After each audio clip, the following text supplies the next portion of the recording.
Emotional regulation isn't actually about the moment. It's about what you do after it. And that's the part most parents are never taught.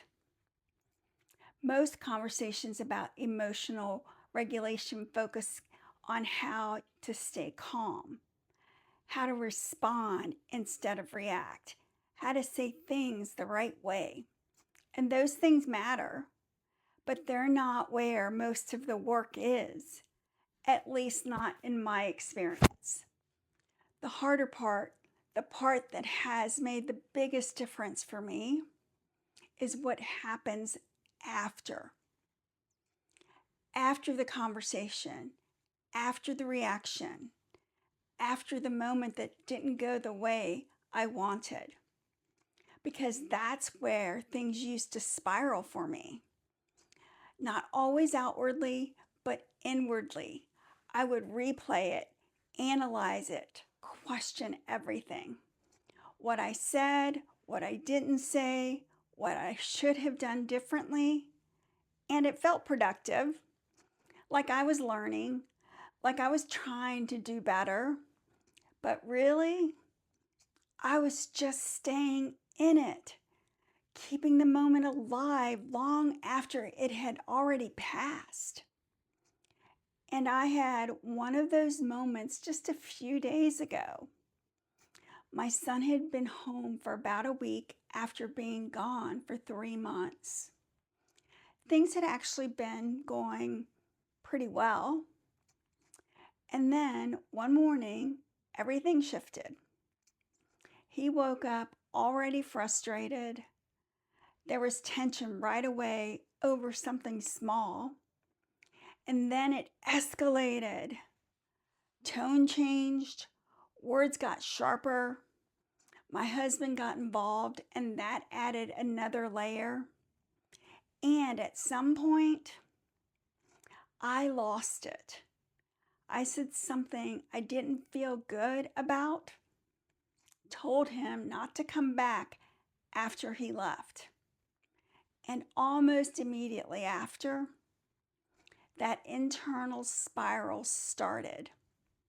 The replay, the self-criticism, the why did I say that? All of it. And this is where things would have kept going for me before. I would have stayed in that space, carried it for the rest of the day, maybe longer, tried to fix it too quickly, or turned it inward against myself. But this time, something was different. Not perfect, but different. This time I noticed what was happening internally.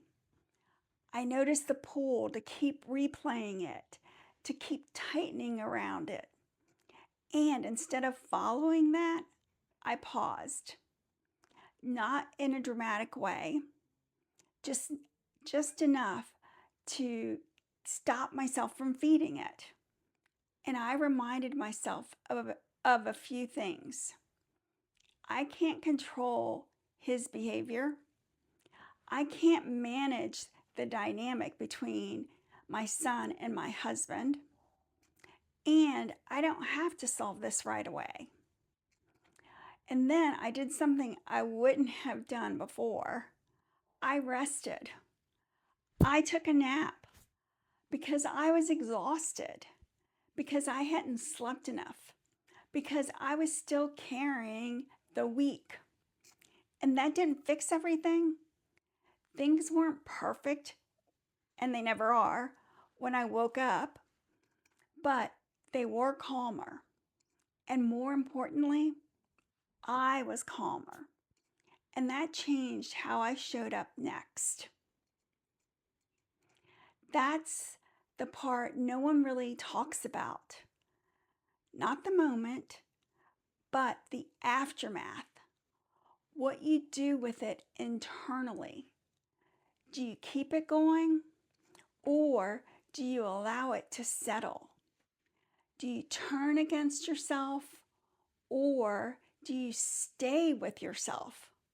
because that's where the shift happens, not in eliminating hard moments, but in how long you stay inside them. Emotional regulation isn't just, can I stay calm in the moment? It's, how do I recover when I don't? How long do I carry it? How much meaning do I assign it? How quickly can I return?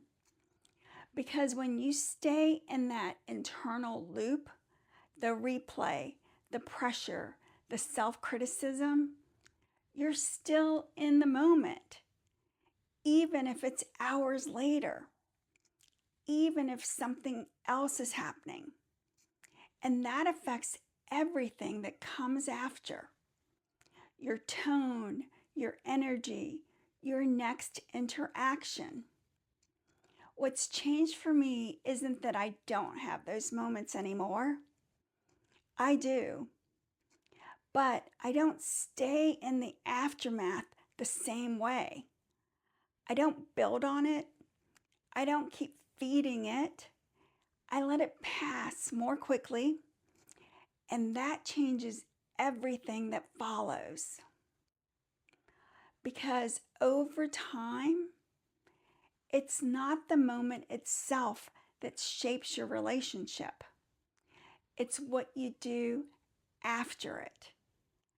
And when that begins to shift, even slightly, so does everything that comes next.